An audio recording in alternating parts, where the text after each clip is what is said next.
Madame, Messieurs, Andernosiennes, Andernosiens, il m'est important de faire un point aujourd'hui à l'orée de cette période de déconfinement, de premier déconfinement que l'on va aborder. Il m'est important de faire le point sur la situation locale à Andernos et de répondre aux multiples questions que vous nous posez, à vos interrogations, celles qu'on a recueillies, celles qui sont pour vous des soucis parfois d'inquiétude. Nous, on est localement dans la mesure de nos possibilités à relayer les directives gouvernementales. La plupart du temps, on essaie de les adapter à la réalité locale. Parfois c'est possible, parfois c'est beaucoup plus compliqué, d'autant plus que fréquemment les directives arrivent de manière parfois contradictoire, parfois un peu floue. En ce qui nous concerne, sur Andernos, nous avons fait je l'avais annoncé il y a quelques semaines, j'avais indiqué que rien ne se ferait sans la certitude d'être parfaitement au point par rapport aux prescriptions sanitaires. Nous prenons, et j'avais indiqué que nous prendrions le temps qu'il faut. Donc cette journée précise du lundi pour la rentrée ne nous effleurait pas forcément, ne nous hantait pas. Ce que l'on souhaitait, c'était faire la rentrée au moment où on était prêt. Et on ne sera prêt que le jeudi 14 mai.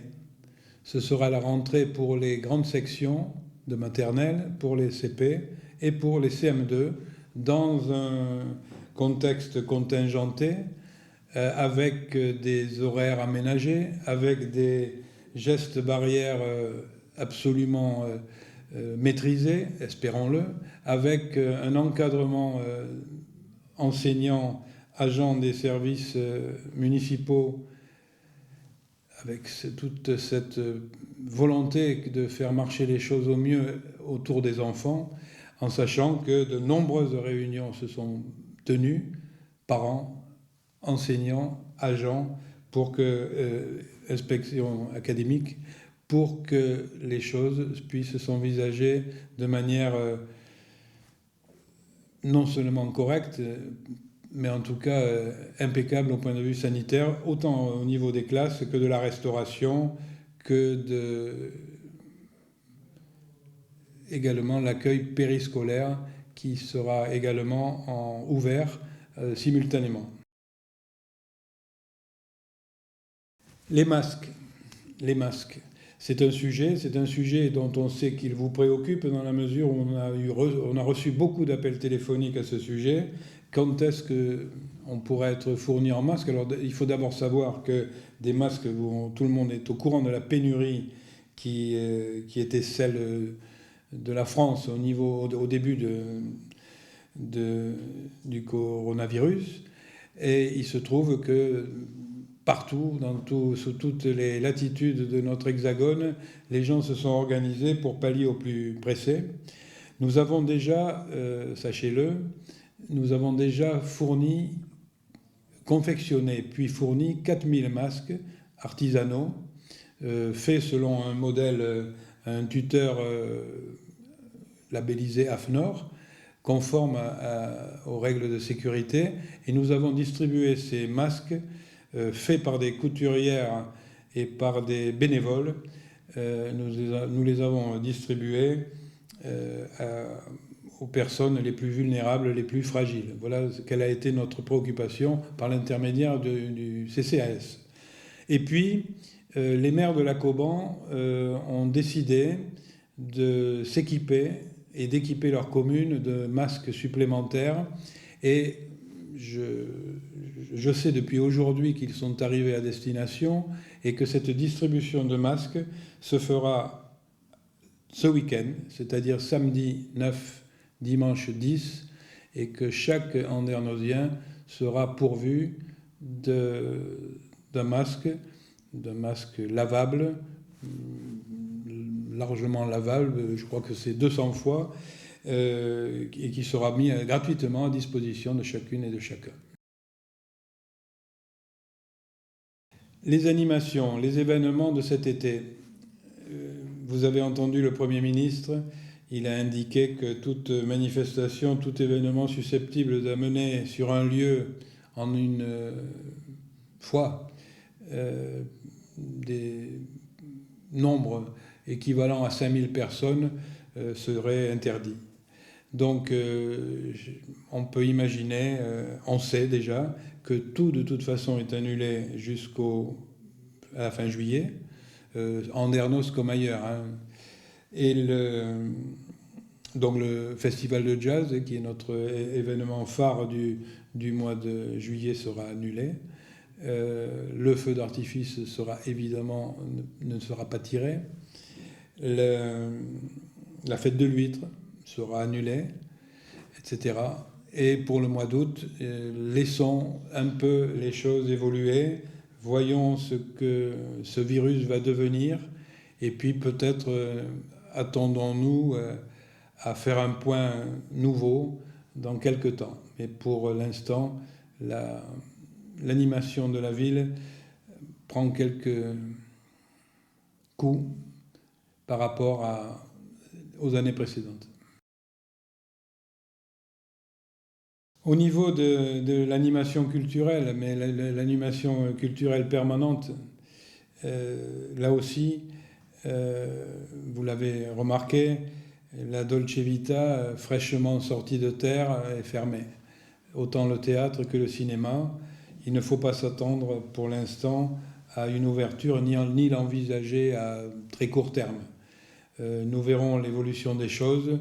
Le cinéma reprendra quand il pourra reprendre. Et les spectacles de la Dolce Vita ont été annulés jusqu'à ce début d'été. Et la programmation qui est déjà en place à partir du mois de septembre, pour l'instant, demeure d'actualité, n'est pas communiquée pour l'instant, tant il est possible également qu'elle subisse quelques coupes dans un premier temps. La médiathèque a reçu, jusqu'à aujourd'hui, l'autorisation d'ouvrir, bien sûr, dans une forme, une configuration et des obligations sanitaires extrêmement précises que nous mettons en place et qui permettront quand même à chaque administré, à chaque lecteur, à chaque personne de venir s'approvisionner en livres de manière un peu drive-in. Une question qui nous est revenue souvent et que je note, la piscine. La piscine reste fermée, on le comprend parfaitement, jusqu'à nouvel ordre. Et l'office de tourisme sera, lui, ouvert à partir du 2 juin. Les commerces vont ouvrir, heureusement que les commerces vont ouvrir. L'animation de la ville d'Andernos en dépend. Ils n'ouvriront pas tous, hélas, pour l'instant. Les bars et les restaurants resteront fermés et je n'y peux pas grand-chose. Il faut accepter cette mesure extrêmement difficile. Même si nous la déplorons parfois, nous étions en mesure peut-être de permettre à certains établissements de trouver les possibilités de distanciation sociale qui auraient permis, grâce à une concession du domaine public que nous aurions pu faire, certains auraient pu peut-être exercer leur activité. Ce n'est pas possible. Nous avons fait tous ces efforts pour le marché que nous avons maintenu ouvert alors qu'il n'était pas forcément possible de le faire. Et quant au marché forain, c'est-à-dire le marché du vendredi, nous sommes dans l'idée de le rouvrir, mais nous attendons les consignes, les préconisations, les directives nécessaires pour que ce marché puisse se tenir, et nous ne les avons pas à ce jour. Dès que nous les aurons, nous mettrons tout ce que nous pouvons en place, tous nos efforts, pour que les gens puissent bénéficier de cette activité hebdomadaire. Un autre sujet qui vous préoccupe, c'est la collecte des déchets verts. Alors, il faut savoir que l'ACOBAN, qui organise cette collecte et les autres collectes, n'a pas été aussi défaillante qu'on le croit. Elle a même été meilleure que dans d'autres endroits. Dans d'autres endroits, votre poubelle jaune, votre poubelle bleue n'ont pas été ramassées pendant toute la durée du confinement ou presque. Et puis les déchets verts, chez nous, ont eu une difficulté à être organisés. La collecte a eu une difficulté pour des raisons inhérentes aux prestataires de services. Et c'est vrai que malgré le fait que la déchetterie est rouverte il y a peu de temps, votre besoin est important, surtout en cette saison, en termes de collecte, de ramassage habituel des déchets verts. Cette collecte ne reprendra que, mais enfin, on sait la date, elle reprendra le 1er juin. Les services municipaux vont reprendre, à supposer qu'ils aient arrêté leur action, ce qui n'est pas le cas, puisqu'ils ont travaillé d'une manière différente, notamment beaucoup en télétravail, mais c'est vrai que du fait du confinement, il n'y avait pas d'accueil. Et l'accueil des services qui vous concernent, à savoir l'état civil, à savoir les affaires scolaires, à savoir l'urbanisme, va reprendre, et ce, à partir du 14 mai, avec forcément, là aussi, des gestes barrières qui seront mis en œuvre et qu'il faudra tous ensemble respecter. Et voilà les quelques éléments que je voulais vous donner, les quelques précisions qui étaient celles qui correspondent à vos nombreuses attentes. Je voudrais vous dire maintenant que certes, le déconfinement se fait, il va être progressif, espérons qu'il va être définitif, que les choses s'amélioreront au fil des jours, des mois.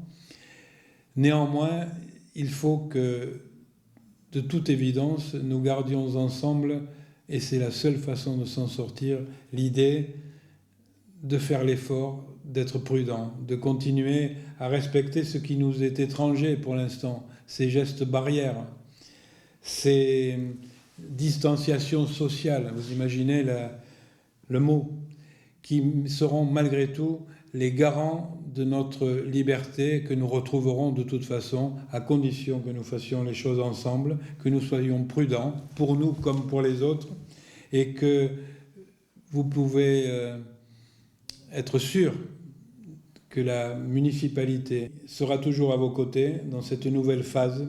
Elle le sera avec le concours, avec l'aide, avec la collaboration de toutes ces personnes, de toutes ces générosités qui ont fait jour au cours de cette crise et qui témoignent de la vivacité et de l'humanité de notre ville. C'est sur ces bases, c'est sur ces valeurs que nous redresserons les choses tout de suite et ensuite pour reconstruire autour des dégâts, des éventuels dégâts, des ennuis, des difficultés que connaîtront certains d'entre nous, et notamment dans le monde économique.